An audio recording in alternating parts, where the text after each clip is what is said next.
નમસ્કાર મિત્રો, હું છું વિક્રમ ડામોર અને આપ જોઈ રહ્યા છો સંઘર્ષ ન્યૂઝ.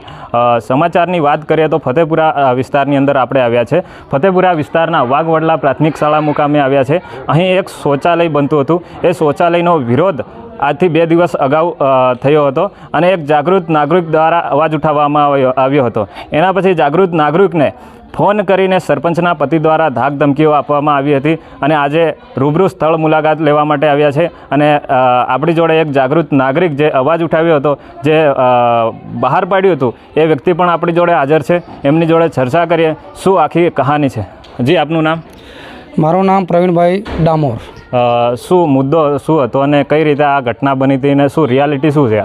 હવે મને વાઘવડલા પ્રાથમિક શાળાની અંદર સંડાસ બાથરૂમનું કામગીરી ચાલુ છે એની માહિતી 2-3 દિવસ પહેલાં મને મળી હતી. જે બાબતે મેં ઊંડાણપૂર્વક તપાસ કરતાં મને એવું જાણવા મળ્યું કે ખરેખર હકીકત પાયો બિલકુલ 0% ખોદી અને બાંધકામ કરવામાં આવ્યું છે એવી મને રિયલી માહિતી મળી હતી. જે જાણીને મેં વાઘવડલા પ્રાથમિક શાળાના પ્રિન્સિપાલ સાહેબ શ્રી રાજુભાઈ પારગીને મેં ફોન પર કોન્ટેક કરી અને જાણ કરી હતી આ બાબતે કે ખરેખર આપણા નાના બાળકો અહીંયા આગળ ભણતા હોય અને કદાચ આ બાથરૂમ સંડાસ બાથરૂમ જે છે એ પાયા વિહોણું જો બનતું હોય, ચોમાસાના વરસાદ હોય કે ગમે તે હોય, અને જો આપણું બાળક અંદર પેશાબ અથવા સંડાસ માટે ગયું હોય અને અગર પડી જાય, બરાબર, સંડાસ બાથરૂમ ધરાશાય થઈ જાય તો આ સંડાસ બાથરૂમની અંદર માણસ આપણું બાળક મરી જાય, બરાબર. તે આ બાબતે ખરેખર મેં એવું કીધું કે ખરેખર યોગ્ય થવું જોઈએ. તે દરમિયાન મને આશરે કલાક પછી મને વાસિયા કોઈ સરપંચના પતિ શ્રી શાંતિલાલ મોતીભાઈ ભાભોર, જેઓ હાલ કોંગ્રેસ પાર્ટી પ્રમુખ તરીકે ફતેપુરા ની અંદર કાર્ય કરી રહ્યા છે, તેઓને મને ફોન કરી અને એવું જણાવવામાં આવેલું કે તમે કોણ છો, તમે મતલબ વોર્ડ સભ્ય છો, તમે કોણ છો, અને બીજી વસ્તુ કે આવી રીતે તમે ત્યાં આગળ જઈને જુઓ ખરેખર શું થયું છે, પીસીસી થયું છે, અને અમે જે જોયું એની અંદર પીસીસી ક્યાંય થયેલું નથી, બિલકુલ 0 આંગળ બી પાયો ખોદવામાં નથી આવ્યો. અને એ બાબત દરમિયાન આ લોકોએ ફોન પર મને એવી પણ ધમકી આપવામાં આવી કે આવા વિરોધ કરશો તો તમને 10 રાઉન્ડ ધરબી દઈને મારી નાખીશ, આવી ખુલ્લી ધમકી મને મોબાઈલની અંદર આપવામાં આવી છે, જેનો ઓડિયો પણ મારી પાસે છે. એ આપ સાહેબ શ્રી તમામ મીડિયાને હું આપવા માગું છું તથા તંત્રને હું અપીલ કરું છું, એસપી દાહોદને બી અપીલ કરું છું, કલેક્ટર સાહેબ દાહોદ શ્રીને પણ અપીલ કરું છું, ટીડીઓ સાહેબ ફતેપુરાને અપીલ કરું છું, શિક્ષણ મંત્રીશ્રીને અપીલ કરું છું કે સ્કૂલની અંદર આવું ચાલતું હોય અને એક જવાબદાર સરપંચ તરીકે સરપંચની જવાબદારી હોય કે બાળકોનું સુવિધાઓ પૂરી પડે એ માટે ગ્રાન્ટ મળતી હોય તો એનું વ્યવસ્થિત કામ કરવાનું હોય. તો આવી રીતે જો ખોટું થતું હોય ત્યારે અવાજ દબાવવાની કોશિશ કરતા હોય. અને બીજી વસ્તુ, મારો પરિવાર અલગ અલગ જગ્યાએ વસે છે, બરાબર.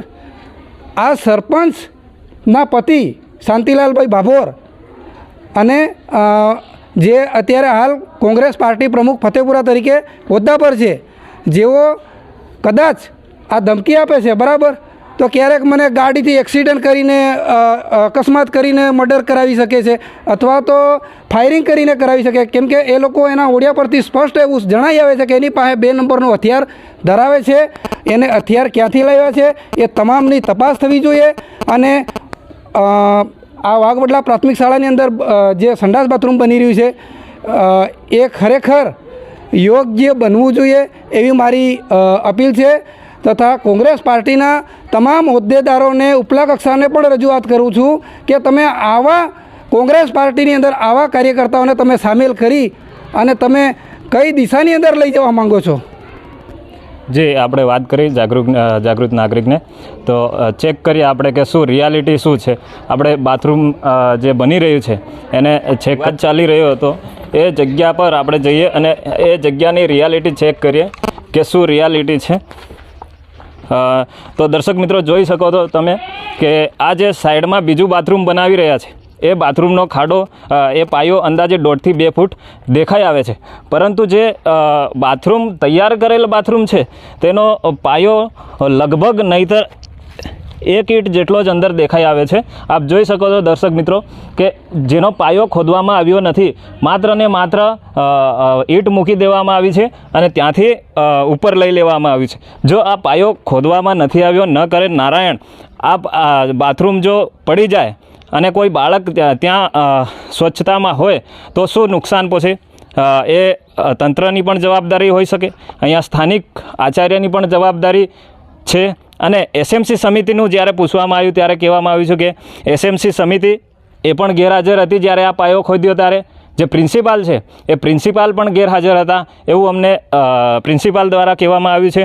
અને આ જોઈ શકો છો તમે દર્શક મિત્રો, આ જોઈ શકો છો તમે, માત્ર 1 જ ઈંટ મૂકવામાં આવી હોય, જમીનથી માત્ર 1 જ ઈંટ અંદર મૂકવામાં આવી હોય એવું લાગી રહ્યું છે, આપ જોઈ શકો છો। તો દર્શક મિત્રો તમે જોયું એ પ્રમાણે આપણે આગળ પણ જોઈ લઈએ કે માત્ર અહીંયા જ એવું છે કે પછી આગળ પણ એ પ્રકારે છે। મિત્રો જોઈ શકો છો અહીંયા પણ આ જ પરિસ્થિતિ છે, અહીંયા પણ માત્ર 1 જ ઈંટ મૂકવામાં આવી છે। તો ક્યાંક ને ક્યાંક એવું સાબિત થાય છે કે ખરેખર આ શૌચાલય બનાવવામાં ભ્રષ્ટાચાર પૂરેપૂરો થયો હોય એવું લાગે છે। સમયમાં મારા ખ્યાલથી 15 દિવસની અગાઉ ગ્રુપ ગ્રામ પંચાયત વાસિયા તરફથી એક શૌચાલય મંજૂર થયેલ છે વાઘવડલા પ્રાથમિક શાળામાં, જે કુમાર શૌચાલય છે એવું સરપંચશ્રી દ્વારા મને જણાવેલ હતું। ત્યારબાદ ત્યાં જે ડેમેજ શૌચાલય હતું તેનું તોડી પાડી અને નવીન શૌચાલયનું બાંધકામ કરવાનું થતું હતું ત્યારે અમુક પ્રશ્નો ઉપસ્થિત થયા હતા। ત્યારે જે બાંધકામ હું જે તે સમયે તાલીમમાં હતો બીઆરસી ભવન ખાતે, ત્યારે અહીંયા સરપંચશ્રી દ્વારા ચાલુ કરવામાં આવ્યું હતું અને મને જે અમુક ક્ષતિઓ જણાવી ત્યારે મેં સરપંચશ્રીને રજૂઆત કરેલી હતી કે થોડું ઘણી સાહેબ પાયા વિશેની કંઈક ક્ષતિઓ બી છે, એટલે જ્યારે હું સ્કૂલમાં હાજર થાઉં તો પછી આપણે ચાલુ કરીશું, પણ છતાંય કામગીરી થોડી ચાલુ રહી હતી અને જે પાયાનું હતું એ થોડુંક કામગીરી જે મટીરિયલ જે વાપરવાનું હતું એ ઓછું વાપરેલ છે એવું જણાઈ આવતા જાગૃત નાગરિક તરીકે મને જાણ કરેલ હતી। તો એ વિશે મેં સરપંચને કહેતા એ રૂબરૂ આજે બોલાવેલા હતા પણ આજે આવી શક્યા નથી। અને આ જે રજૂઆત છે પગલે આપને કેવું લાગે છે કે ખરેખર? હા, જે હમણાં પહેલાં મને ખબર નથી પડી પણ જે હમણાં બાજુમાં પાયો ખોદતા અમને થોડું દેખાઈ આવેલ છે કે ભાઈ પાયોની જે ક્વોન્ટિટી હવે જે તે એમના તાલુકા કક્ષાના જે એન્જિનિયર હશે એમને જ ખબર હશે કે કેટલો ઊંડો પાયો લેવાનો છે, બરાબર? મને તો એની એટલી બધી જ્ઞાન નથી, પણ અહીં દેખાય છે કે ભાઈ પાયો થોડો ખોદેલો ના હોય એવું આમ નજર સમક્ષ દેખાય છે। હાલ કેટલો ઊંડો પાયો છે? 2 ફૂટ। 2 ફૂટ ખરો? 2 ફૂટ। શું નામ છે આપનું? પારગી રાજેશ કુમાર બાબુલાલ।